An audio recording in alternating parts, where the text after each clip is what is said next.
WhatsApp everyone, welcome back to the channel. तो हम लोग कंटिन्यू करने जा रहे हैं हमारा चैप्टर नंबर 2, जिसको आज हम कर देंगे close.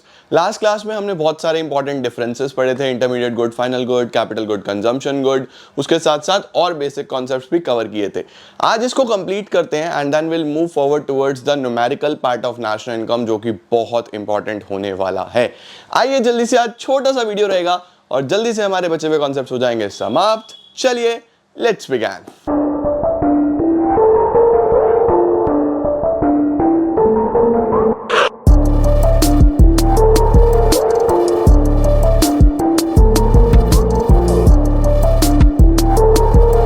Also I am shooting this video from my new camera guys, तो मुझे आपको बताना है कि वीडियो क्वालिटी में फर्क आया है नहीं आया, क्या क्वालिटी पहले से बेटर हुई, कितनी बेटर हुई और किस तरीके से आपको चीजें समझ में आ रही हैं। पहला टॉपिक, जो आज सबसे पहला टॉपिक है, वो बहुत ही सिंपल है। एक डिफरेंस है जिसमें हम देखने वाले हैं कि डेप्रीसिएशन और कैपिटल लॉस में क्या फर्क होता है। दो चीजें आती हैं, एक होता है डेप्रीसिएशन, एक होता है capital loss. What is depreciation?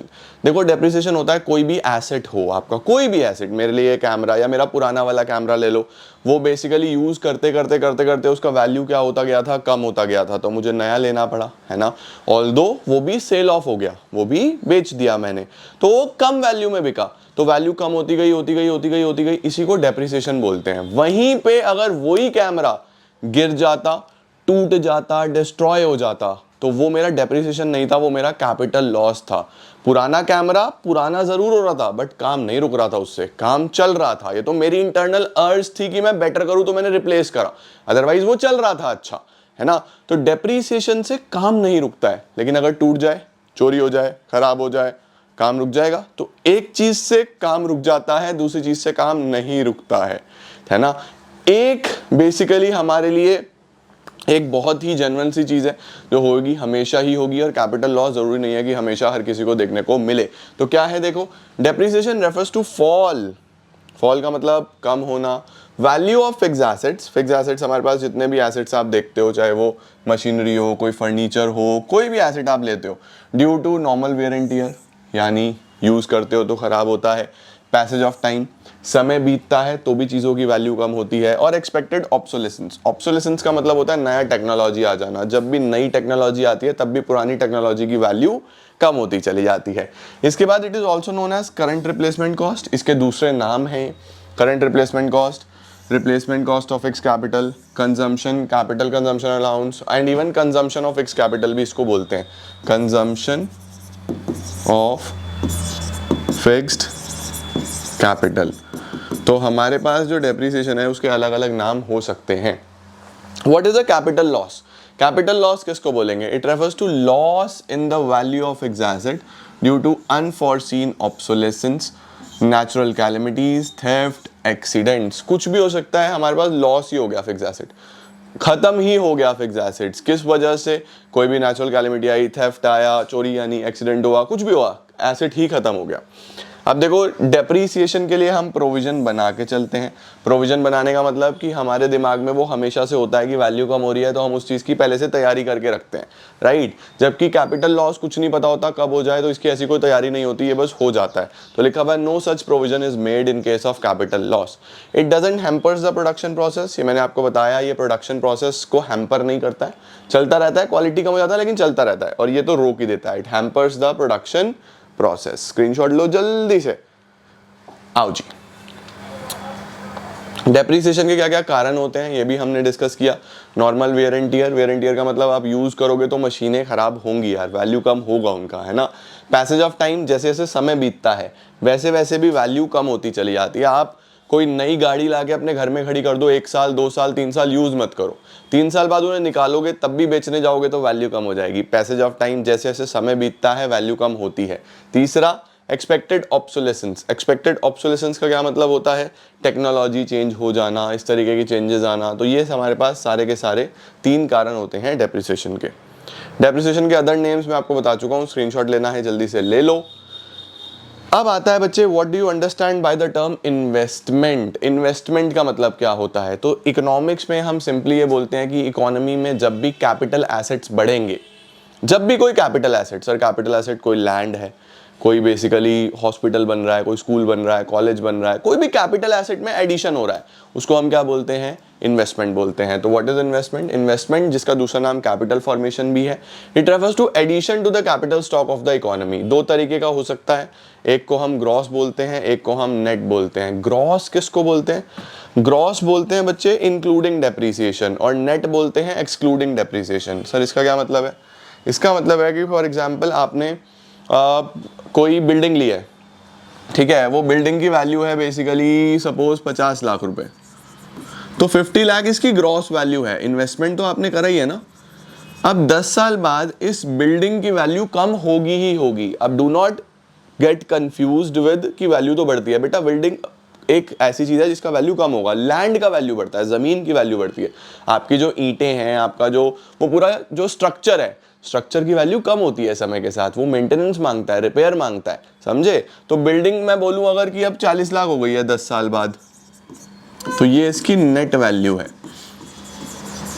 तो ग्रॉस वैल्यू कौन सी होती है? इंक्लूडिंग डेप्रिसिएशन, इसमें से डेप माइनस नहीं हुआ।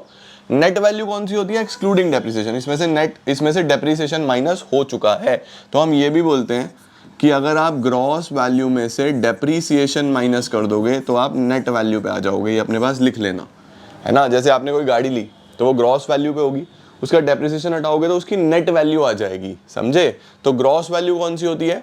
Addition to the stock of capital before making any allowance for depreciation. और नेट कौन सी होती है? जो हमारे पास एक्चुअल एडिशन हुआ होता है इकोनॉमी में in a given period of time, यानी डेप्रिसिएशन के बाद वाली एक्चुअल वैल्यू, उसको हम नेट इन्वेस्टमेंट बोलते हैं। फॉर्मूला मैंने ये लिख दिया। What is net indirect taxes? अब देखो बेटा, हमारे पास ना दो प्रकार के टैक्स होते हैं, एक होते हैं डायरेक्ट टैक्स, एक होते हैं इनडायरेक्ट टैक्स। डायरेक्ट टैक्स कौन से होते हैं? डायरेक्ट टैक्स होते हैं जो इनकम और प्रॉपर्टी पे लगते हैं, ठीक है, जैसे इनकम टैक्स, वेल्थ टैक्स, ये आपकी इनकम और प्रॉपर्टी पे लगता है। इनडायरेक्ट टैक्स कौन से होते हैं? जो गुड्स और सर्विसेज पे लगते हैं, जिसको हम जीएसटी भी बोलते हैं, समझे? ये आपको हर जगह देखने को मिलेगा, जीएसटी आपको सब जगह देखने को मिलेगा। तो डायरेक्ट टैक्स और इनडायरेक्ट टैक्स में क्या फर्क होता है? डायरेक्ट टैक्स आपकी इनकम और आपकी प्रॉपर्टी पे लगता है, आप ही को पे करना होता है, आप वो किसी और से नहीं ले सकते। जबकि इनडायरेक्ट टैक्सेस ऐसे टैक्सेस हैं जो आप अपने कस्टमर से भी ले सकते हो। जैसे फॉर एग्जांपल, मुझे आपको कोई सामान बेचना है, आप मेरी दुकान पे आए पिज़्ज़ा खाने के लिए, तो मैं आपको बोलूँगा भैया आपको पिज़्ज़ा के पैसे भी देने पड़ेंगे और जीएसटी भी देना पड़ेगा। जब पिज़्ज़ा खाने जाते हो तो आप बिल में चेक करना, जीएसटी देना पड़ता है ना। तो सेलर ने आपसे ही वो टैक्स ले लिया। तो ये होता है कि ये जो डायरेक्ट टैक्सेस होते हैं ये शिफ्ट नहीं हो सकते कस्टमर के ऊपर, इनडायरेक्ट टैक्स शिफ्ट हो जाते हैं कस्टमर के ऊपर। अभी हम यहाँ पे इनडायरेक्ट टैक्स की बात कर रहे हैं। तो इनडायरेक्ट टैक्स क्या होते हैं? सरकार के पास गवर्नमेंट, जब गवर्नमेंट होती है तो दो चीज़ें करती है। गवर्नमेंट क्या करती है? कुछ टैक्सेस कस्टमर से, या ये बोल दो कि कुछ टैक्सेस हम लोगों से लेती है, और कुछ बेनिफिट्स हम लोगों को प्रोवाइड करती है, जिसको हम सब्सिडीज बोलते हैं, है ना। गवर्नमेंट हमें सब्सिडी देती है सिलेंडर पे, इसके अलावा फूड पे, इसके अलावा अलग अलग चीज़ों पे गवर्नमेंट हमें बेनिफिट्स देती है, जिसको हम सब्सिडीज बोलते हैं। तो जब मैं बात करता हूँ टैक्सेस की, जब भी मैं बात करूंगा टैक्सेस की, तो इनडायरेक्ट टैक्सेस वो हैं जो गवर्नमेंट ने लिए हैं, और सब्सिडी वो हैं जो गवर्नमेंट ने दी है, जो गवर्नमेंट ने बेनिफिट्स दिए हैं, ठीक है। तो गवर्नमेंट के पास नेट कितना पैसा आया? क्या मैं ये बोल दूं कि जितना लिया माइनस जितना दिया? फॉर एग्जाम्पल 100 रुपये रिकवर करे और 80 रुपये दे दिए, तो नेट कितना आया? 20 रुपये आया या नहीं आया सरकार के पास? इसको हम नेट इनडायरेक्ट टैक्सेस बोलते हैं। Net indirect tax is the difference between indirect taxes and subsidies. Indirect taxes वो हैं जो सरकार ने रिसीव करे हैं, सब्सिडी वो हैं जो सरकार ने दी हैं जनता को। तो NIT is indirect taxes minus subsidies. Indirect taxes are those taxes which are imposed by government on production and sale of goods and services. और सब्सिडी क्या होता है? सब्सिडीज इकोनॉमिक असिस्टेंस होती है जो गवर्नमेंट देती है हाउस होल्ड्स को, फर्म्स को, ताकि उनका सर्विस हो सके, उनकी बेनिफिट हो सके, ठीक है, परफेक्ट है। नेक्स्ट आता है factor cost and market price. Factor cost बहुत सिंपल होता है बच्चों, cost of production.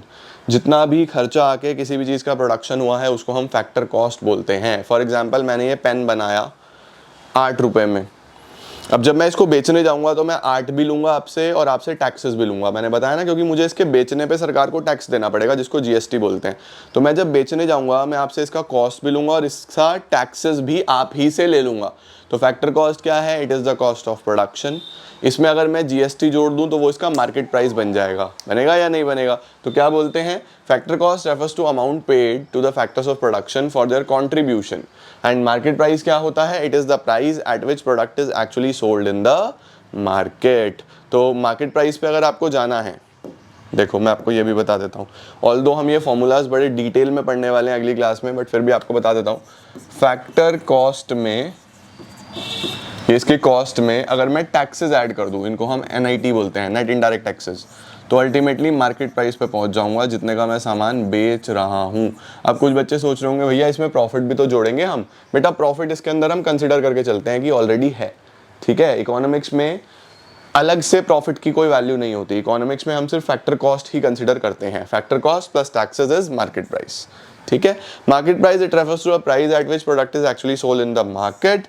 Market price क्या है? Factor cost plus NIT। NIT का फॉर्मूला क्या पड़ा? Indirect taxes minus subsidies. Next आता है बच्चे NFIA। Sir what is NFIA? देखो बहुत साफ साफ लिखा हुआ है, net factor income from abroad. जो भी इनकम मैं कहाँ से जनरेट कर रहा हूँ? अब्रॉड से जनरेट कर रहा हूँ, उसको NFIA बोलते हैं। What is NFIA? The net factor income from abroad, ठीक है। अब इसके भी दो कंपोनेंट्स होते हैं बच्चे। कौन कौन से दो कंपोनेंट्स होते हैं? देखो, फैक्टर इनकम फ्रॉम अब्रॉड यानी कितनी इनकम बाहर से आई है, फैक्टर इनकम टू अब्रॉड कितनी इनकम बाहर गई है।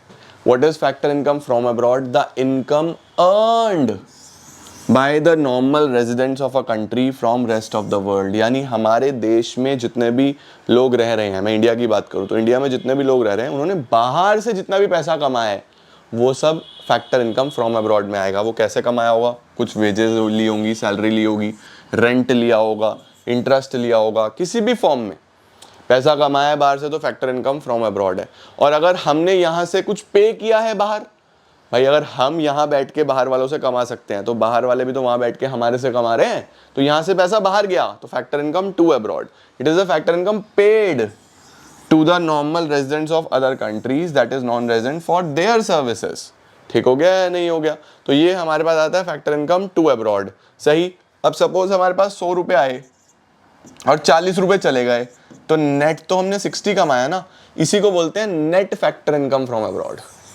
यहां पे हमें देखना है कि आप नेट क्या कमा रहे हो, समझे? तो जो कमाया माइनस जो पे कर दिया वो आ जाता है net factor income from abroad. It refers to a difference between factor income received and factor income paid to the rest of the world। NFIA is equal to factor income from abroad minus factor income paid to abroad। अब ये जो factor income NFIA है बच्चों, ये zero भी हो सकता है, पॉजिटिव भी हो सकता है, नेगेटिव भी हो सकता है। भैया जीरो कब होगा? जीरो होगा जब दोनों बराबर हो, है ना। जीरो कब होगा? जब दोनों बराबर हो, जितना कमाया उतना ही दे दिया तो जीरो हो जाएगा। ज्यादा कमाया तो पॉजिटिव होगा, कम कमाया तो नेगेटिव होगा, सीधी सी बात है ना। तो NFIA can be zero, it can be positive, it can be negative, ये याद रखना। इसके बाद क्या आता है? Components of NFIA। NFIA में क्या क्या चीजें आती हैं? तो NFIA की जब मैं बात करूंगा बच्चे, तो क्या क्या आएगा? सबसे पहले कौन कौन सा पैसा आता है इसके अंदर? Compensation to employees. Compensation to employees में आपकी वेजेस, सैलरीज, ये सारा पैसा आ जाता है जो एम्प्लॉइज कमा रहे हैं अपनी सर्विसेज देके। दूसरा, आपने कोई income from property and entrepreneurship कमा रहे हो, आप कोई रेंट कमा रहे हो, आप कोई प्रॉफिट्स कमा रहे हो, ये आपके पास basically net income from property and entrepreneurship में आता है। रिटेन्ड अर्निंग्स भी इसी में आती है, कोई आपकी सेविंग्स है वो भी इसी का पार्ट बन जाती है। तो कंपोनेंट्स ऑफ NFIA याद रखना, कॉम्पनसेशन ऑफ एम्प्लॉइज हो गया, इनकम फ्रॉम प्रॉपर्टी एंटरप्रेन्योरशिप हो गया, नेट रिटेन्ड अर्निंग्स हो गया। ठीक है, परफेक्ट है। एक पॉइंट सावधान इंडिया, छोटा सा पॉइंट याद रखेंगे, NFIA zero in a closed economy. जिस इकोनॉमी में फॉरेन सेक्टर से डील ही नहीं किया जाता वहाँ NFIA जीरो होता है, क्योंकि ना बाहर से पैसा आता ना बाहर पैसा जाता। सिंपल, समझे? इसी के साथ ladies and gentleman, boys and girls, हमारा चैप्टर नंबर 2 होता है समाप्त। अगली क्लास में मिलेंगे, न्यूमेरिकल्स करेंगे और बहुत मज़ा आने वाला है। अच्छे से पढ़ाई हो रही है या नहीं हो रही है? बढ़िया चलनी चाहिए, कोई दिक्कत तो नहीं आ रही है तो let me know in comment section, उसको दूर करेंगे और खूब आगे बढ़ेंगे। Thank you so much guys, I am gonna see you all super soon. Till then take care, bye bye.